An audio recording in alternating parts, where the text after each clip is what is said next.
Good morning. If you have your Bibles, let's go to Romans chapter 12. I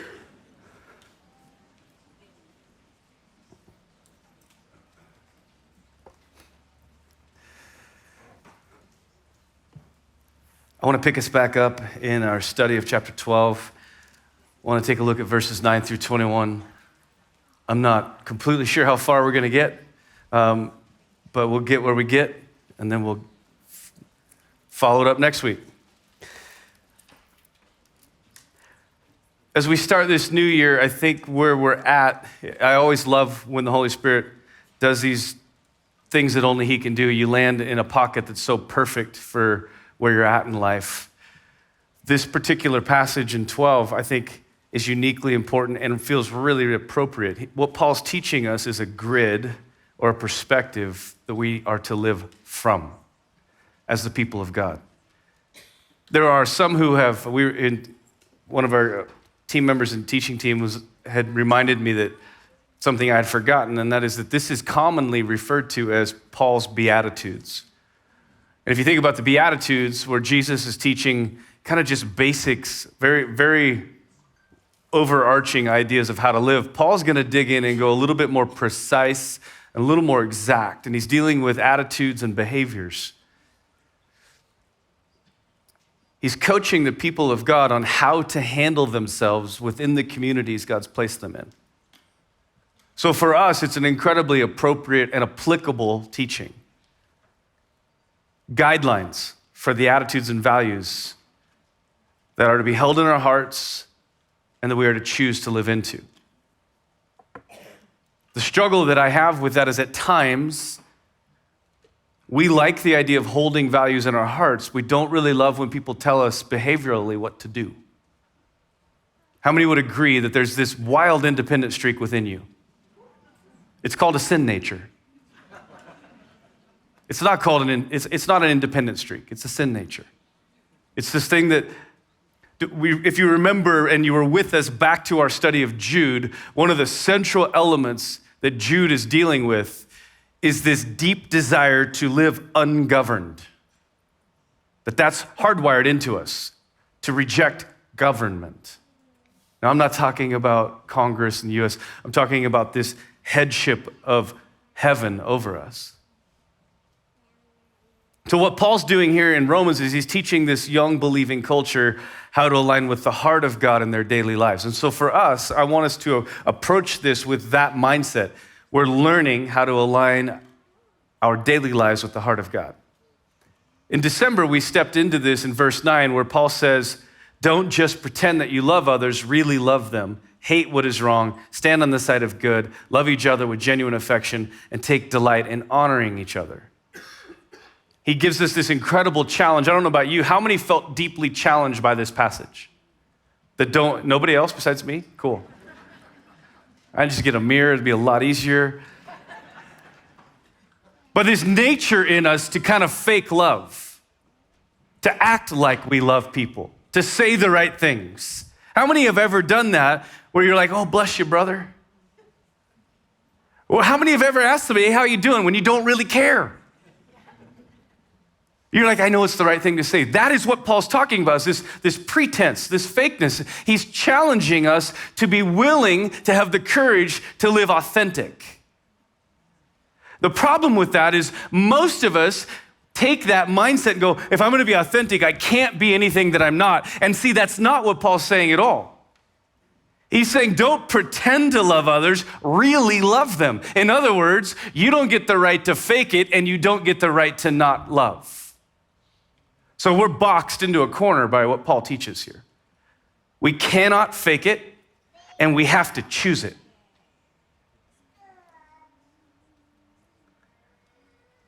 I worked for Kent Hummel for a long time. He was senior pastor at Good Shepherd Church in Loveland, and he used to say this phrase to me all the time: motion creates emotion. Motion creates emotion. What does that mean? Choose the right behavior, and lo and behold, your emotions will show up. You begin to want what you didn't want because you chose the right behavior. This is what Paul's talking about here. In addition, he adds that we are supposed to be a people that adopt a mindset where we refuse to partner with hurting others. It's what he means when he says, hate what is wrong. The root in the Greek there is to hate what causes pain in others. It is specifically dealing with relational hurt, with the ability that we have to attack others, to let things come out of the inside of us. Sometimes just a thought, it usually is our mouth, but we let things come out that are hurtful. Paul's statement here is we are to abhor that, to hate it, to have this visceral reaction where our statement towards it is, it's never gonna be named in me. How many would like to aspire to that? How many would say you feel that? Agreed, I'm with you. President of the club.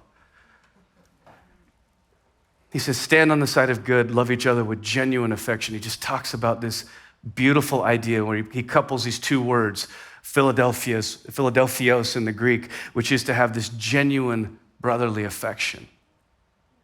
And then he says to take delight in honoring, and the word honoring means to prefer others.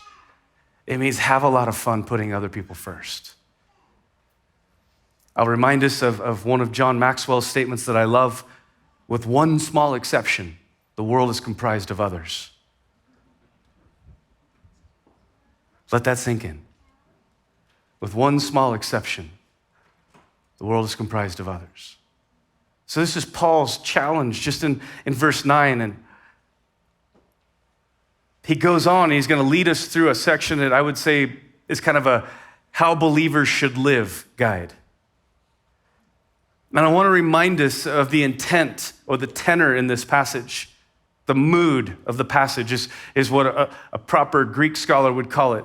Paul is not asking. He's not suggesting. These are in imperative form in the Greek, which means they are to be taken as commands. Okay? So often we will listen to teaching, we will read the scriptures, and we kind of approach it like it's suggesting something in us. That is not what this is doing. Paul's statement is, if you follow Jesus, this is how you are to live. They're mandates. I think we have to have the courage as we approach this pocket to give it the teeth it's intended to have, which means if it encounters something in us that is contrary to us, we ahead of time decide, I'm going to change, I'm going to repent, I'm going to line up with what it says. That's the only way to read this biblically. It's a very Hebrew idea. The Hebrew idea of listening to something actually carries with it a shaping of your attitude so that you've prepared to obey what you hear. Where we have a very Greco-Roman mindset, where we approach teaching when people share things with us and we think about it, we ponder it with the question of, I don't know, let's see if it checks out. I think that's wonderful to apply to me. You can do that. Yeah, I'll see if it checks out. It's good. But when it comes to the scriptures, we can't do that. We have to have an understanding that this book has teeth that we've invited, because we believe it is capable of shaping us and changing us. So with that as our mindset, we jump into this. Now, during our short break we took during the holidays, I shared a teaching on video. Some of you probably saw it. Some of you were probably like me and were like, no way, I'm taking this day off. This is awesome. So I'm going to recap it in case we missed it. Because what I was highlighting was in the next verse, Paul actually, I think, gives us a grid for how to approach the future. And since we're in January and we're in this idea of recalibrating and re-upping and restarting, it's just an incredible idea when he says it this way: be glad for all God is planning for you. Be glad for all God is planning for you. How many have approached the coming year with that mindset? How many are like me and you wake up in the middle of the night thinking about things that shouldn't rob your sleep, but you do anyway? You obsess about them.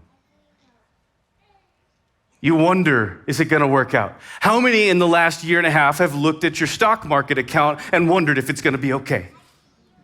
Okay, so Paul makes a statement here that's so interesting because it has nothing to do with the circumstances of our lives. It has to do with him. He said, I want you to be glad for all God is planning for you. And you're like, I don't know what God's planning for me. That's just it. Paul's statement is, you need to trust in the character of who he is and know every thought he has towards you is perfect, it's good, it's pleasing. And so you just learn to trust that and be glad for it. And I just shared this simple thought. Every time you encounter fear in your life, Paul's admonition is choose joy instead. Choose joy over fear. You're like, yeah, but that's kind of like sweeping fear under the rug. No, it's sweeping it under the blood, maybe.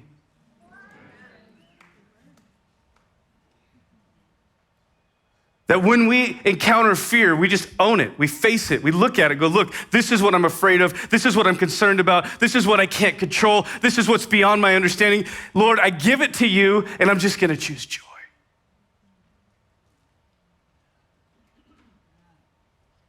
How do I do that? It only happens if you trust him. It's the only way it works. Paul will go on and says, be patient in trouble. Huh? Be patient in trouble.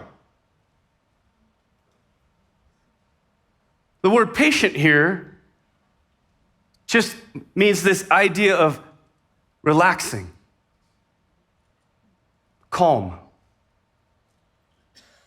Wait, you want me to be calm in the midst of trouble? Yeah. Why? Because you trust him. This is Paul teaching us how to walk through everyday life. This isn't just existential stuff. This is the stuff he wants us to learn how to do today. When you get a bill in the mail tomorrow that you didn't know about, his answer is stay calm in the midst of chaos. Just give it to the Lord. Could I advise something? There's a story Pastor Gary used to teach a lot when I was growing up under his leadership, and he would talk about King Hezekiah. And when Sennacherib will come, and Sennacherib comes and aligns himself against King Hezekiah, and he says to King Hezekiah, sends him a letter, basically says, I'm going to wipe you off the face of the earth, and there's nothing you can do about it.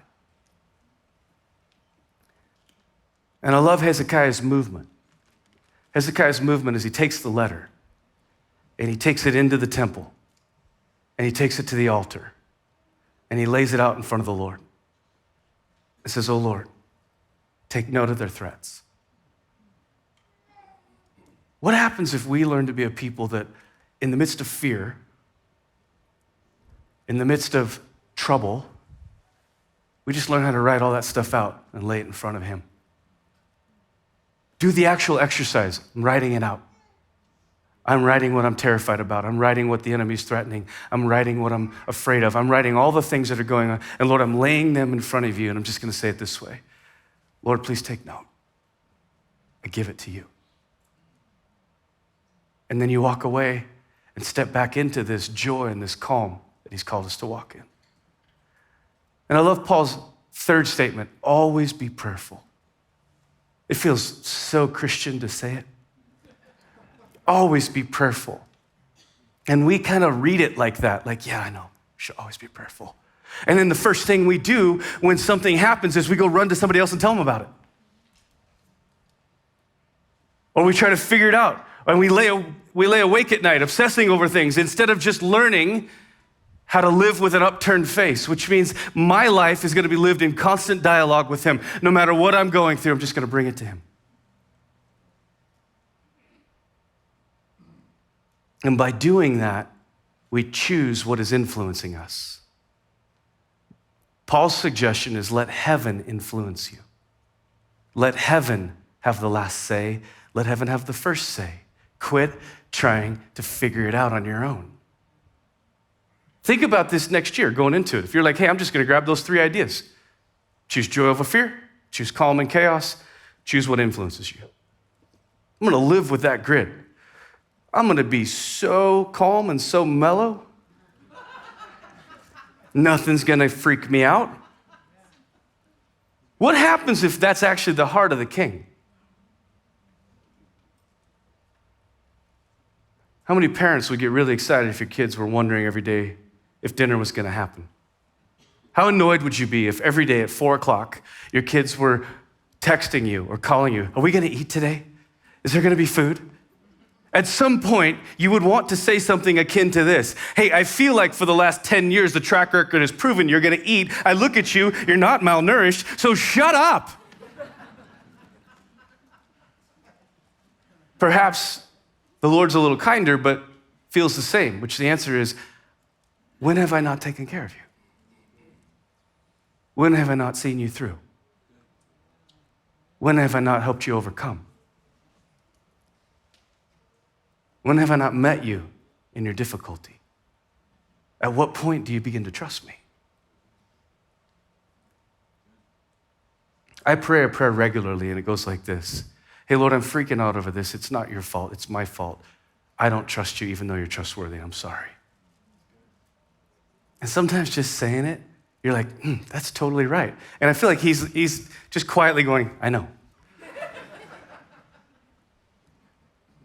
When we were doing this building project, I was terrified. Just at the level and the magnitude of knowing, hey, the Lord called us into this. Man, I sure hope the Lord called us into this. What if I'm crazy? I think I might be crazy. I'm pretty sure everybody thinks I'm crazy. What if I am? And this is the moment where it goes off the rails and blah, blah, blah, blah, blah. So I brought it to the Lord like 100 days in a row. And one morning, well into that journey, he made a statement to me that kind of stopped me. And I went, huh. He went, you could choose to go through this differently. He said, you could choose to believe what I said.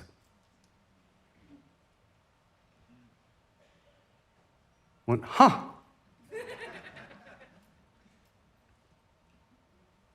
See, because he always leaves the choice to us. He will not choose faith for you. He will not choose joy for you. He will not choose what influences you. You have to do that. That's what Paul's getting at in this passage. In the face of what could cause fear, choose to be glad. In the presence of what should bring panic, choose to be patient. Just relax. Trust God's got an answer. In everything you face, just choose to pray.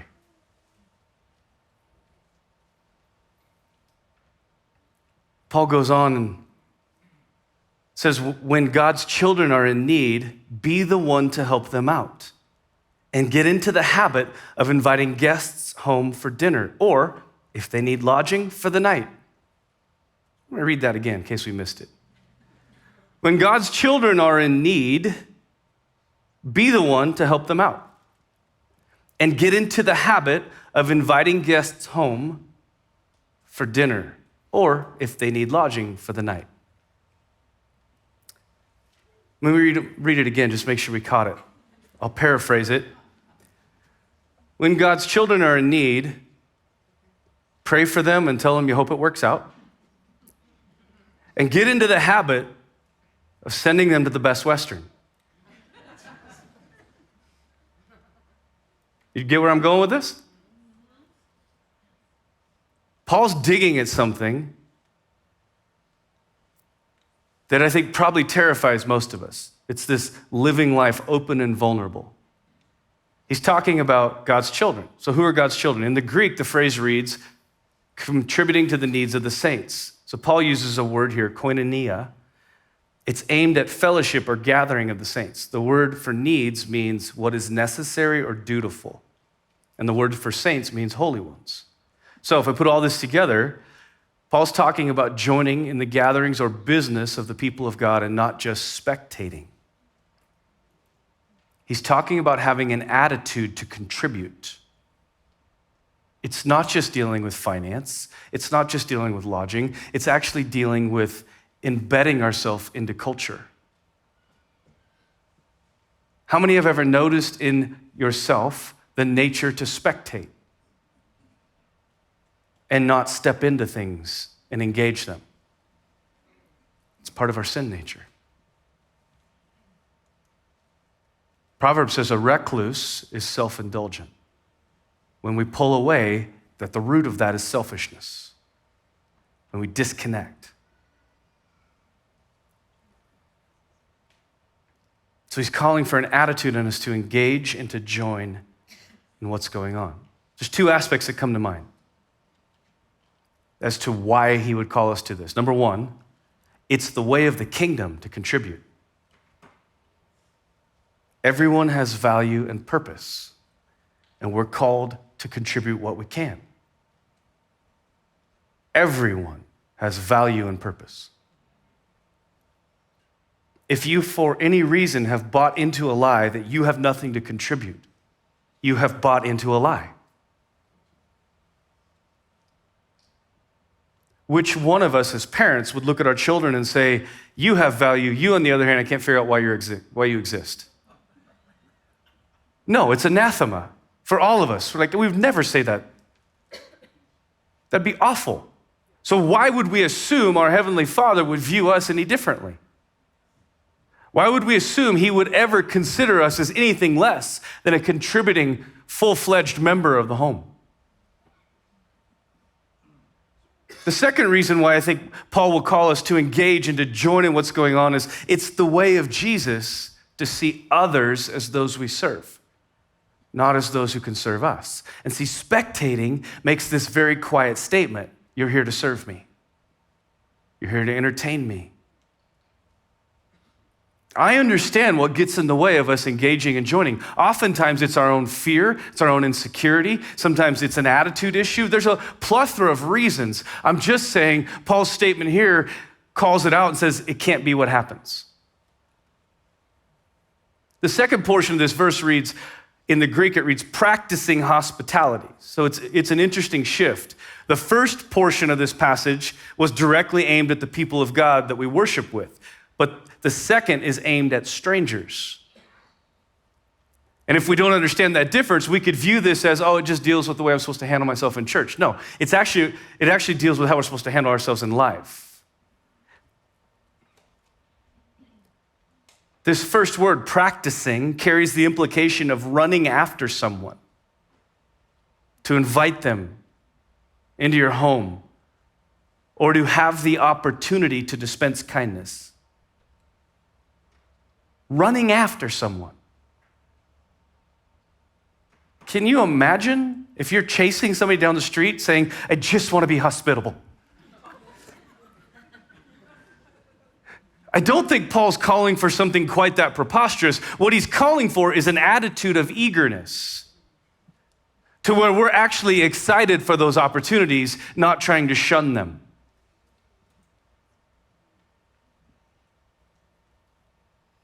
And it's impossible to read and study these verses without realizing within this, there's a calling to generosity and the sharing of our lives with those we encounter that are in need. In the New Living Translation, it does a really good job of putting emphasis on this by saying, get into the habit, because it's a regular behavior that Paul's calling for. Not a greeting card moment. What's a greeting card moment? It's the moment you do something really kind and really wonderful, and it makes you feel great for a long time until that wears off, and then you have to do another greeting card moment. That's not what Paul's talking about. Paul's talking about a lifestyle, an attitude that we live with. What happens if we just predetermine, I'm going to live this way, and when the opportunities come to me, I'm going to meet them with joy. I'm not going to shame myself if I'm not in a spot. How many believe you're going to live very long without finding somebody you can meet and need in and minister to? The simplest answer for what Paul's teaching you and I is that he's calling us to choose to be a resource. Choose to be a resource in your lifestyle, in your attitude. Wake up every day and say, I am here to be a resource to those around me. When you walk into a gathering, I am here to be a resource. I'm here to be an asset. I'm here to give, not to get. What happens if we wake up every day in our homes that way? I hop out of bed and my first thought is, I'm here to be a resource. I'm here to be an asset. Guys, I think we're bad at this. It's said of Jesus that he did not come to be served, but he came to serve and give his life away. So often in us as men, it's hardwired that we wake up to be served. Could I suggest that's part of our sin nature? Could I suggest that as parents, we often treat our children that way? We have this hierarchical method that says, you're here to serve me. I brought you into the world, I can take you out. But Paul's statement here is that we are to have an attitude unilaterally to everyone we meet. I was put on this world to be a resource for you. I'm breathing today to be a resource. And it changes the way we live. He's addressing both the attitude towards generosity and the actionable behavior we are to have. And if we really understand God's economy, we're going to take advantage of every opportunity we have to contribute to what he's doing. Because when we do it, it invites something into our lives.